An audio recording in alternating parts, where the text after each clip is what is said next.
Okay guys, we tried to do a video, but Rhea's phone crapped out and I'm hot and tired, have a lot of work to do, so told her to go cool her phone down, and I went ahead, and you can look over there. I got 2 rows in while the phone is cooling down. So now I'm gonna show you what I'm doing. Now that I'm super hot and tired. So these little things right here, these I've had for, shoot, 6-7 years now. I have hundreds of these. And what this is, I was explaining, these are all messy and bent up, is a lot of times when you do chain link fencing, here we go behind me. See this line right here that they use, this piece of wire that they use to keep the bottom of the fence stable? This comes in a 100-foot roll at a fence store. That's what this is. It comes already pre-wound in a round, maybe 2 foot wide round diameter, 100 feet of it if you slice it right in half, or you don't have to go right in half. You can choose whatever length you like. This is what you get. What's the purpose of this? Well, the ease of use, number one. Have you ever tried to cover up crops? You don't have a greenhouse, you don't have stuff. It's a pain in the ass. You're not gonna do it. You're gonna go, this cost a lot of money, critters still got through it, I don't wanna do it. Well, I can assure you this is probably the best way to go. Critters will still get through, but as you see from those over there, those plants are definitely a little more secure than if I just put something in the ground right here. I will lose it in a matter of days. So how do these work? These have been used for years, so they get pretty beat up, but they're easy to bend. All I do is I start at the top of my row. Here's my line. I'm gonna start right here. Shove it in. I mean, you're gonna love how easy that you can go, how wide you want, how narrow you want, doesn't matter. You can use it as a belt if you want. I don't care. I just know these things, I use them for everything. Here's a real beat up one. Again, now I go about 8 or 10 feet apart, because if you go too far apart, you get some serious sagging on the cloth. If you get too much sagging, I can assure you a critter will get in. So we're gonna go about, let me see, at my distance, I like it right about here in front of this holy basil plant. It smells so good that somehow survived being out here all alone with no water. Oh, there's a gopher hole I just put it in. So the gophers, yes folks, they can definitely get in here, but you're gonna be able to see right at the line when you get a gopher, and you can see, I've got one right there, I've got some in here. The gopher wants the plants that are a little bigger. So when you first do your planting, he's not gonna go for those. The roots are only this big. He's looking for lots of root to eat. So you do have a couple days, unless you're infested with gophers, you shouldn't see them come right for your new starts. Give them a week to get the memo, then they'll come. So here we go. I think I'm, and again, I just guess. I really don't care what the distance is. You're just looking to have some sort of protection. So we're gonna do this all the way down the row. I think that's probably about 8. I think that's about 10. And like I say, if you can't find these at your local, or this wire at your local fencing store, there was a few places I've seen them at. I can't remember, it was like a Grower Solution, a shadecloth store I seen them at. So if you just look online, little metal hoops, I don't know. Now, if you're getting them already made into a pack of shit with cloth draping over it and everything, you're gonna pay a fortune, guys. That's not what I'm using. There's some pretty fancy ones out there. These are not fancy, as you can see. This is for the poor farmer, and it works fantastic. And I'm gonna show you, after I get these plugged in, how easy it is to put the cloth over. And as I was saying before, I'm using a 30% shade cloth. I buy it in bulk in a 100-foot roll, guys. It has no seamed edges. It's not pretty, because we're not looking for that. We don't need grommets to tie down to. All we need is the raw cloth. And then if you just get your hands on some of that, you're gonna be surprised. I've had this cloth and these wires now, and I don't know, maybe about 7 years. A lot of these drip lines too. You should not be replacing your drip lines, folks. If you are, you're buying crappy equipment. 15 milliliter or millimeter thickness is the gauge I love. I've not replaced a lot of drip lines in this farm just because I started already with a thicker drip line, so the emitters don't blow out as easy. Okay, let me get this last one in where Rhea is.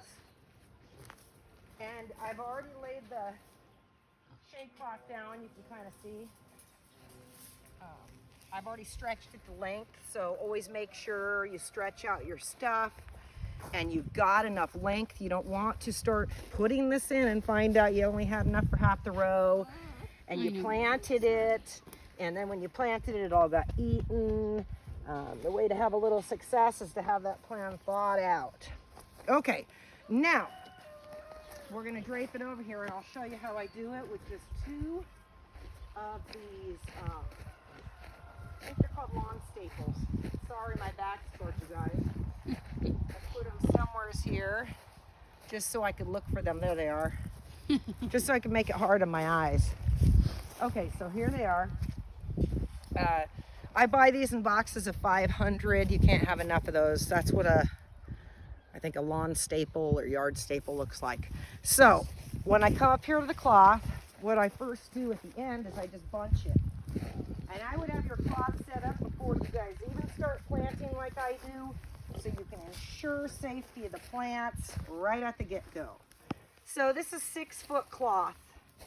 I get it, it's 6 feet, 30% by 100 feet. I do buy the 50% too. I really like the 50 for summertime. So all I'm doing is just buckling it at the back, guys, kind of doing like a ponytail. You can kind of see, that's all I'm going to do is bunch it like this into a little bit of a ponytail. Hopefully it's wet enough because this is such a dry area that I probably won't be able to even get it in. I don't think I can. Oh, that's bad. That is bad, guys. We're not going to even be able to get this in the ground. Let's see if I can find a spot that... Okay, I can do it off to the side here. So this is why you definitely want to make sure your area is nice and wet already, because I know like mine is not forgiving this time of year. And if I can't find a little wet spot, I can't even get them in 1/4 of an inch. Okay, I'm barely in. Don't judge me. I need to run water for at least 24 hours before I can get a little more, but it's going to give you an idea of what I'm doing. So now we come on down the line, covering up the hoops.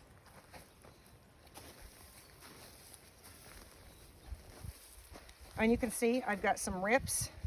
I'll show you some holes from some squirrels. And all I do is get out the zip ties. You can just about use anything you want to try to fix these nets. It's wonderful. Don't throw them out. Shit. You're gonna get to see. You get to see the big mess I have on this shade cloth, because this one's a few pieces.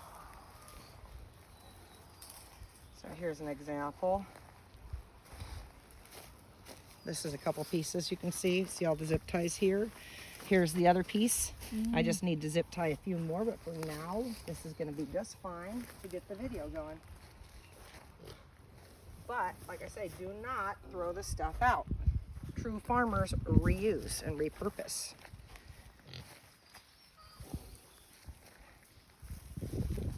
Sorry, I'm trying to stay close enough but far enough.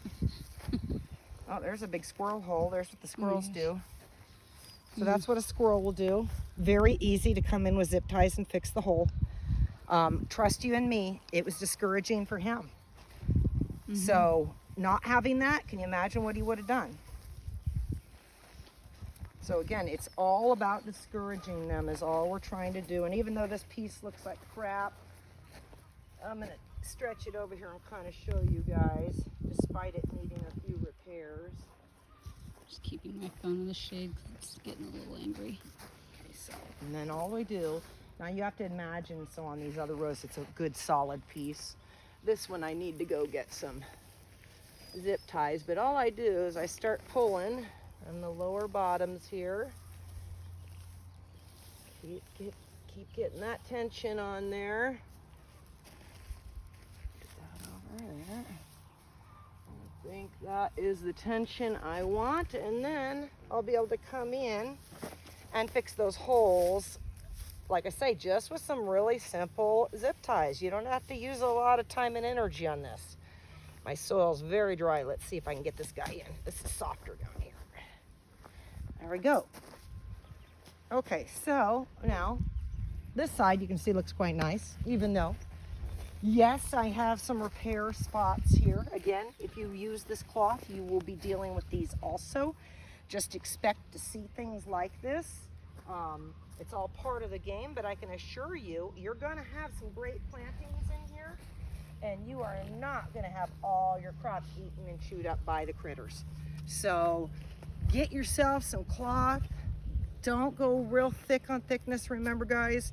Get the wire to create some hoops and protect your crops. And like I say, get them on drip lines if you're going right in the ground like me. If not, you can use this in your garden boxes too. They work out fantastic. So guys, that's about it for planting today. Get in the garden.